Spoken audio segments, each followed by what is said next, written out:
Sintonize-se no Nova Consumer Podcast, uma série de conversas sobre direito do consumo. Olá, muito bem-vindos a mais um episódio da sexta temporada do Nova Consumer Podcast. Hoje temos connosco Joana Mota Agostinho, advogada e sócia coordenadora da área de Propriedade Intelectual, Tecnologias, Mídia e Telecomunicações da Quatro Casas. Licenciou-se em Direito pela Faculdade de Direito da Universidade de Lisboa e é mestre em Communications and Computer Law pela Queen Mary University of London. Antes de integrar a Quatro Casas, exerceu funções em 3 outras sociedades de advogados em Portugal e trabalhou durante 3 anos no Departamento Jurídico e Regulação da ANACOM, Autoridade Nacional das Comunicações. Bem-vinda, Joana. O meu nome é Obrigada. Leonor Gamboa Machado e farei esta entrevista com Jorge Moraes Carvalho. Começamos, como sempre, por pedir uma série de respostas rápidas às nossas questões difíceis. Qual é o seu artigo preferido do Código Civil? Esta pergunta é extremamente interessante e confesso que obrigou-me a ir ao Código Civil, a abrir o Código Civil e para não deixar escapar e ir ao índice sistemático para perceber exatamente qual era aquilo que me chamava a atenção. E eu não vou dizer eu digo o capítulo dos direitos da personalidade, os artigos 70 a 80, porque sem dúvida são aqueles que, no âmbito da minha atividade profissional, são aqueles a que eu mais recorro. E são sem dúvida aqueles que muitas vezes são esquecidos, ou seja, não lhes é dada a devida importância, e não estão ainda devidamente materializados, implementados naquilo que é a nossa sociedade civil. Portanto, eu diria que são artigos, de certa forma, tímidos, mas são artigos muito queridos para mim. Muito bem. E qual é o mito sobre direito que tens de esclarecer mais em jantares de família? Bom, eu julgo que isto é comum a todos os colegas advogados, ou seja, os advogados têm que perceber de todas as matérias e mais algumas, ou seja, se tenho um contrato de arrendamento podes ver, se tenho, entretanto a MEO deixou de funcionar muito bem, podes ligar, tenho uma dúvida com a autoridade tributária, portanto nós somos fiscalistas, nós somos laboralistas, nós somos absolutamente tudo, portanto esse é de facto o mito, é o mito da especialização. Eles não entendem de facto como é que andamos de 5 anos de direito e não percebemos tudo, nem percebemos que este mundo é tão dinâmico e a legislação é tão premente e é tão grande crescimento e desenvolvimento que não entendem que não percebemos de todas as áreas do direito. Sem dúvida. Imaginando que não é advogada, qual era a sua carreira de sonho quando era pequena? Eu tive uma carreira de sonho até integrar a Faculdade de Direito, que seria ser jornalista de investigação. Aliás, eu entrei na Faculdade de Direito ainda com a perspectiva de depois seguir uma carreira de jornalismo. Claro que depois apaixonei-me muito pelo direito e pela prática da advocacia, que foi no final do curso já era aquilo que eu queria, mas sem dúvida aquilo que eu queria bastante era ser jornalista de investigação, ou seja, ir mesmo para o terreno e investigar, isso era mesmo o meu sonho. Muito curioso. Mas agora, no âmbito da atividade de advocacia, qual é que é a parte preferida no exercício das suas funções? Eu diria que é sem dúvida estar com clientes, ou seja, estar com clientes, perceber as suas necessidades, ajudá-los a implementar ideias, a desenvolver ideias, a construir modelos de negócio, sem dúvida a alertar para o risco, a detectar alguns potenciais riscos, é sem dúvida toda essa interação com o cliente, perceber exatamente qual é a cultura de cada cliente, é sem dúvida a minha parte preferida. E alguma vez escreveu no livro de reclamações? Só muito recentemente, confesso, eu não tenho uma alma de litigante, por assim dizer, mas eu creio que com a idade toda essa veia é-nos um bocadinho estimulada e só, pelo menos nos últimos, até cerca deste ano, 2025, já fiz uma reclamação no livro de reclamações para cerca de 3 vezes, o que é completamente Bem, então inédito. de repente, E foi de repente, houve aqui é um raio de litigância que caiu sobre mim e de facto neste ano, porque lá está, e vamos entrar obviamente também nesta discussão, neste podcast, ou seja, o compliance e as obrigações para as empresas estão a crescer bastante, o foco está de facto na proteção dos consumidores e de repente nós somos consumidores mais informados e mais sofisticados e mais maduros. e E correu eu, sem bem. dúvida, Correu bem. Um dos quais tenho um julgamento no julgado de paz agora no final deste mês, o que é super interessante também. Aliás, a Leonor ajudou-me aqui a participar. Portanto, acaba por ser interessante também para testar estas próprias organizações, estas instituições que nós temos em nosso benefício. Portanto, sim, ainda me vão ver como uma litigante profissional daqui para a frente. Muito bem, e passamos agora à segunda parte do nosso programa. E começamos por perguntar se podias partilhar connosco a tua visão sobre o papel da regulação no setor das comunicações eletrónicas, enquanto advogada que acompanha maioritariamente empresas e, eventualmente ou pontualmente, alguns consumidores. Falamos daqui do setor das comunicações eletrónicas. Em primeiro lugar, é dos setores com o qual tenho maior carinho e estima. Foi sempre o setor com o qual eu trabalhei desde o início da minha carreira. E lá está, é um setor de um dinamismo inigualável, ou seja, nós tivemos a liberalização daqui, porque começou nos anos 80, tivemos uma preocupação premente, em primeiro lugar, aqui para a parte da concessão da rede pública das telecomunicações. Entramos para grandes pacotes legislativos por parte das diretivas, a Diretiva 2002, toda a parte da regulação de acesso e tudo mais, e eu tenho vindo a acompanhar, não tanto nos anos 80 e 90, mas muito mais este novo modelo comunitário de regulação, tenho vindo a acompanhar tudo aquilo que é a regulação muito mais imposta a modelos de operadores de telecomunicações pura e dura, aqueles serviços habituais que nós conhecíamos na altura, para de repente estarmos em pacotes que se juntam vários serviços associados de diferentes naturezas e diferentes infraestruturas, para agora estarmos a ver na sua atualidade uma própria Anacom estar muito mais dirigida a um mercado digital. Portanto, até a nomenclatura de telecomunicações passou a ser comunicações eletrónicas, porque as comunicações eletrónicas passaram a ser um termo muito mais abrangente, que liga não só aquilo que nós conhecemos como a via telefónica, não é? Rede fixa ou rede móvel, mas também tudo aquilo que nós conhecemos como dados, como novos operadores que já não necessitam de qualquer tipo de infraestrutura básica de rede e por aí fora. Portanto, o papel da regulação aqui é essencialíssimo. Em primeiro lugar, foi essencialíssimo. Portanto, nós tivemos aqui uma primeira fase que o Estado passou de ser o fornecedor de serviços de comunicação para, em substituição dessa responsabilidade, assumir uma posição institucional de garante, ou seja, responsabilizando-se assim por assegurar aqui um correto funcionamento do mercado em que todos esses serviços são prestados para proteger interesses públicos e interesses também, e sobretudo, direitos dos consumidores. Portanto, houve aqui esta grande clivagem. E de facto, é para isso que serve, ou seja, um regulador tem um papel essencialíssimo de garantir que os operadores não só conseguimos trazer para Portugal uma competição, um mercado concorrencial ótimo no sentido de equilibrado, de termos escolha, como também é essencialíssimo naquilo que é o decorrer das funções e na prestação dos serviços destes operadores, na própria ótica dos direitos dos consumidores, porque, como sabem, obviamente, todas estas entidades privadas se movem a lucro, que é perfeitamente normal, mas esquecem-se muitas vezes daquilo que é o seu core essencial, que são as pessoas e, nomeadamente, os seus clientes. Portanto, aquilo que eu tenho visto, o papel é essencialíssimo para ser precisamente este garante não só do mercado equilibrado, dinâmico, mas também do ponto de vista daquilo que somos nós, sociedade civil, consumidor, é essencial para garantir que de facto são prestados bons serviços de qualidade e de acordo com a legislação, de acordo com aquilo que ela é aplicável. Sem dúvida, obrigado pela partilha. E de que forma é que a sua experiência anterior em entidades reguladoras, como a Anacom, influencia a sua abordagem atual na assessoria a clientes, em especial em matérias de regulação e defesa do consumidor?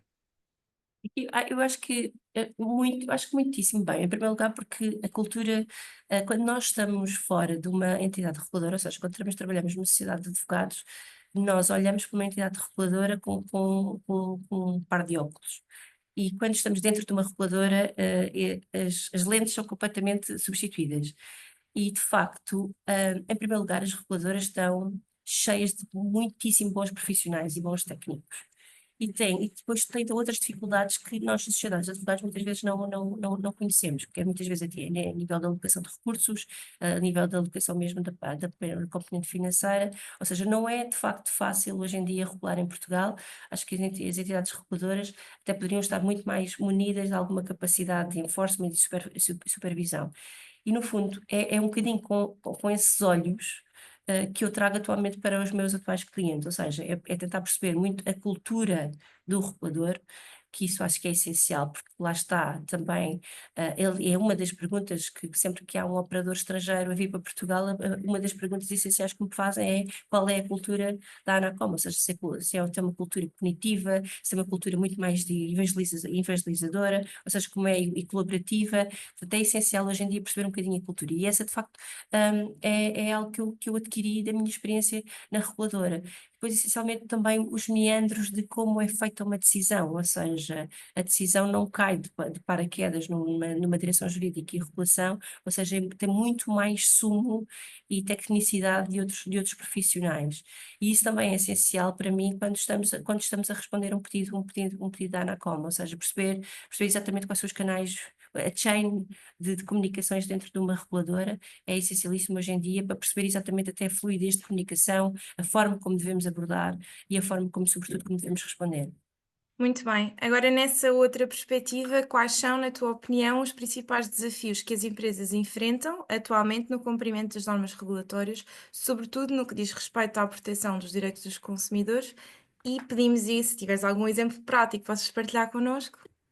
Sim, eu julgo que a maior dificuldade que as empresas hoje em dia enfrentam é no fundo, que eu julgo que seja transversal, é, é um sentimento transversal que é, no fundo, quase este pacote imenso de regulação que se está a bater sobre as empresas de diferentes naturezas, ou seja, e não falo só apenas do setor das comunicações eletrónicas, falo de todos os setores, de repente as empresas, até inclusivamente as reguladas, não só estavam estritas a um conjunto de regulação, um conjunto de diplomas da sua própria atividade, e de repente têm que perceber muito mais de outras coisas, de sustentabilidade, de cibersegurança, de proteção de dados, de inteligência artificial, de comércio online, ou seja, há uma panóplia que se abre muitíssimo grande e isso é extremamente difícil de acompanhar. Portanto, eu julgo que hoje em dia as empresas enfrentam quase um excesso de compliance, o que lhes obriga a efetivamente e uma dificuldade essencial, pelo menos é aquilo que eu sinto com clientes. Em primeiro lugar, levar uma administração de topo, uma gestão de topo, que compliance não é uma despesa, ou seja, não é, mas assim, um investimento, ou seja, porque eu, a partir do momento em que a lei me obriga a prestar um melhor serviço ao meu consumidor ou a ter um determinado conjunto de regras, é ter visto sempre na perspectiva do investimento, no investimento porque nós dizemos sempre isso a clientes, ou seja, vejam isto sempre como uma vantagem competitiva relativamente a outros players no mercado. Se vocês efetivamente prestarem um bom serviço, forem extremamente claros na sua prestação e tiverem mecanismos e obviamente mecanismos de suporte aos vossos clientes, vocês vão certamente fazer a diferença, vão certamente vingar. Qual é o problema? Também o revés.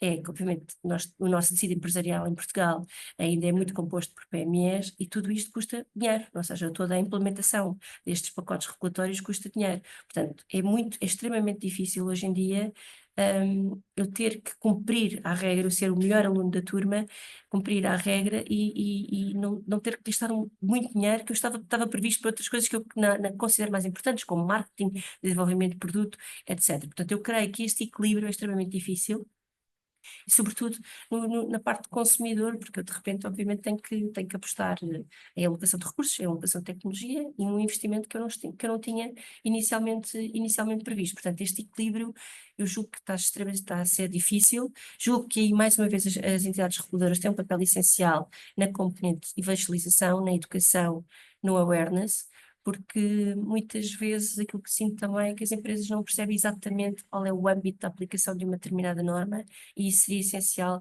e fundamental que as entidades reguladoras pudessem participar nesse exercício. Sem dúvida. E em relação à evolução da legislação no setor das comunicações eletrónicas em Portugal, quer no domínio da regulação, quer fora do domínio da regulação, como é que vê essa evolução do ponto de vista da advocacia E se existem áreas que carecem ainda de maior intervenção legislativa ou regulatória?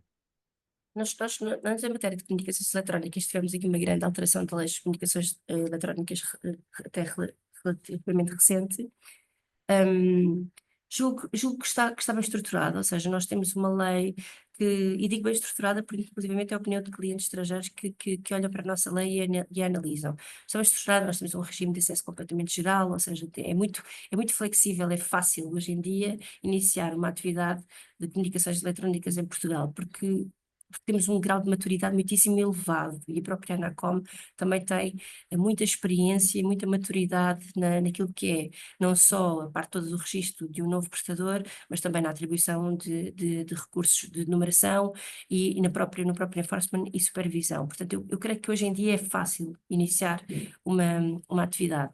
Aquilo que eu diria que poderia, lá está, ser um bocadinho melhor, e se tenho que apontar um bocadinho, é realmente talvez este contacto, este diálogo, entre a interação entre operadores e entidades reguladoras, sobretudo as estrangeiras, porque vêm de modelos e modelos de regulação totalmente diferentes dos nossos, portanto seria útil haver aqui uma maior comunicação entre as entidades reguladoras e os novos operadores, mas eu creio que em matéria legislativa estamos devidamente acautelados.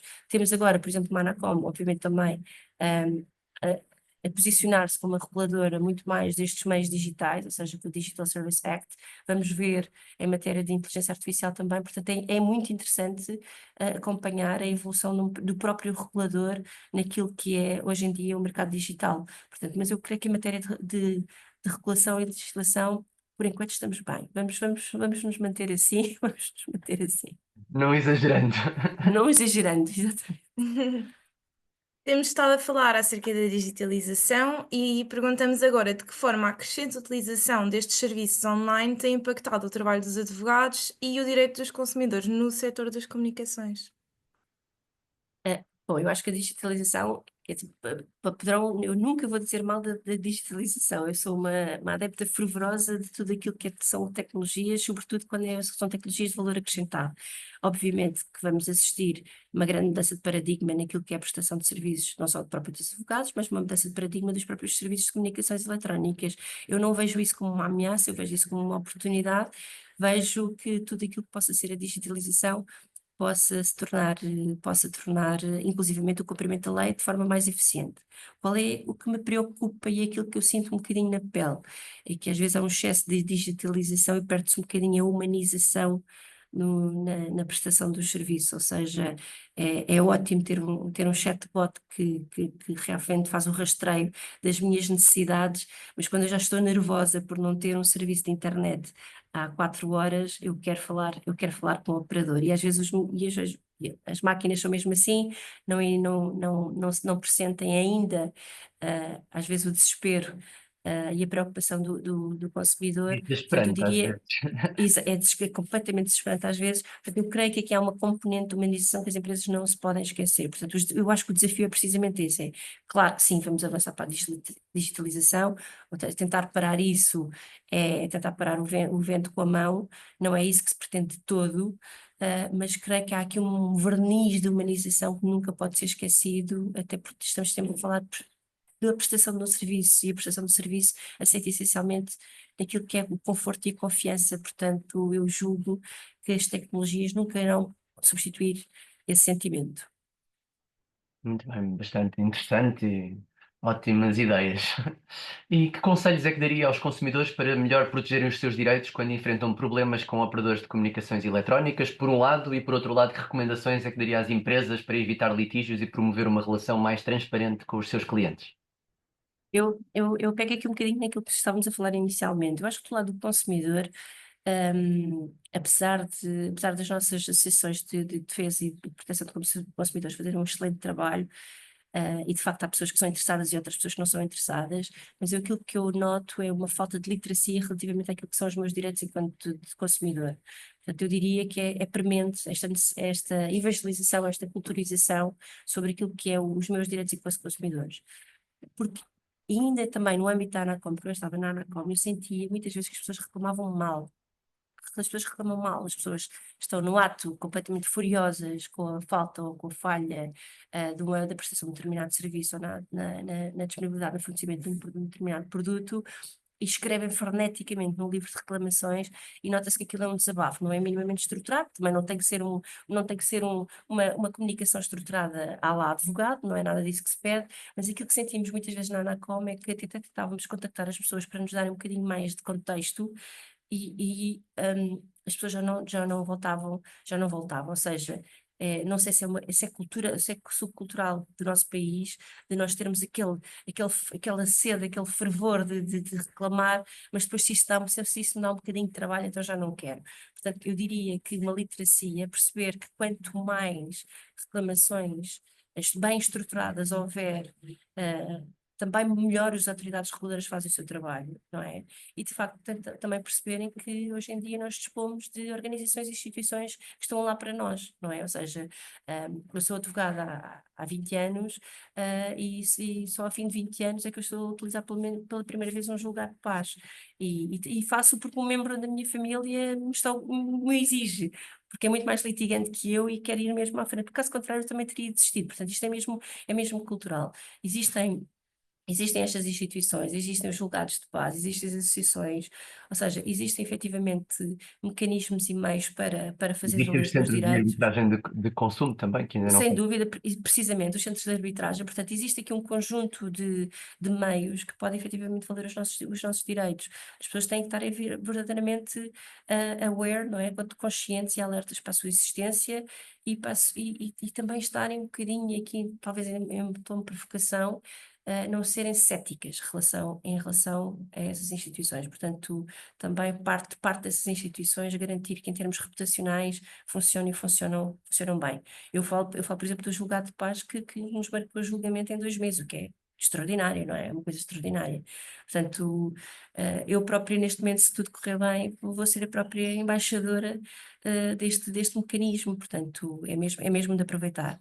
Relativamente às empresas, aqui diria, obviamente, socorram-se, por favor, de tecnologias para tornar o vosso trabalho mais fácil, mas lá está, não esqueçam a componente de humanização, porque grande parte das reclamações provém, inclusivamente, às vezes, por falha de comunicação, ou seja, as pessoas não estão, às vezes, muitas vezes as pessoas que nos estão a atender não estão devidamente formadas e preparadas para dar uma resposta completa ao consumidor e, e eu julgo que às vezes as empresas gastam tanto dinheiro no desenvolvimento dos seus produtos, das suas campanhas de marketing e depois falham efetivamente no básico, que é aquilo que é a parte toda de customer experience, que falham redondamente nisso, numa coisa tão simples como eu conseguir falar com alguém que me perceba o meu problema e que me resolva o meu problema.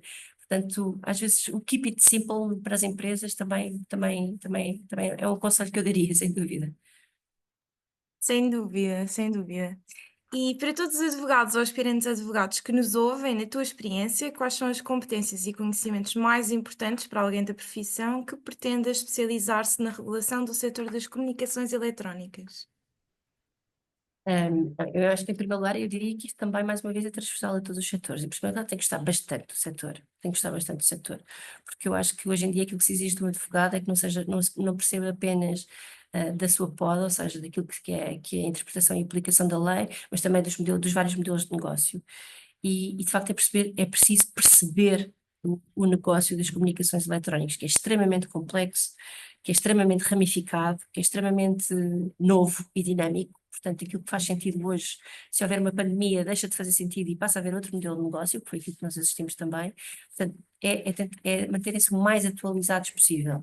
Mas essencialmente é gostarem muito do setor. Portanto, eu acho que eu sou completamente apologista que sem paixão não se faz nada na vida e gostar e ler e tentar perceber e ir atrás e perceber que os diferentes players do mercado é hoje em dia essencial. E depois terem a sorte de irem trabalhar para um setor que está a passar por uma transformação e que uma transformação muito, muito, muito, muito interessante, quer inclusivamente do ponto de vista regulatório. Portanto, eu só posso incentivar. Muito obrigado por todas estas respostas, dadas com tanta eficácia, paixão, etc. Excelente, excelente mesmo. E por fim, temos as duas últimas questões que colocamos a todas as pessoas que nos visitam. Quem é que gostaria de Sim. ouvir num dos próximos episódios do Nova Consumer Podcast? Eu gostaria, eu pensei bastante nisso. Naturalmente vou sempre indicar a alguém das nossas áreas, ou seja, pensei sobretudo em matéria de empresa, naquilo que poderia realmente ser uma empresa. E eu gostava de indicar a Carla Abreu Lopes, que é uma advogada especialista em direito da concorrência, mas também nesta vertente mais das telecomunicações. Ela é Head of Legal da Huawei Portugal e sem dúvida em matéria de consumidor, é extremamente interessante poderem ouvir a Carla, que tem muita experiência e tem muita história para contar, sobretudo numa multinacional, de uma cultura totalmente diferente da nossa, sem dúvida, pode ser muito interessante. Muito bem, ótima sugestão. Por fim, para fechar este episódio, perguntamos e pedimos sempre aos nossos convidados uma sugestão cultural. Pode ser um livro, uma música, uma peça, um podcast, um blog. Bom, eu aqui não vou dar uma sugestão cultural, vou dar uma sugestão recreativa, porque finalmente está a chegar o bom tempo. E aquilo que vamos ter é, de facto, são os festivais de verão. Eu pensei imenso e não há nada que nos dê mais prazer agora do que o grande número de festivais de verão que vamos ter. E para sairmos à rua, para ouvirmos música, para estarmos com os nossos amigos, para estarmos com a nossa família e sem dúvida para desanuviar e aproveitar o bom tempo, é sem dúvida a sugestão que eu faço. Criativo e não apenas recreativo, mas também cultural. Junto. Também muito cultural. Muito obrigado. Foi excelente estarmos à conversa consigo. E assim Obrigada pelo convite. e assim chegamos ao final de mais um episódio do Nova Consumer Podcast. Até ao próximo episódio.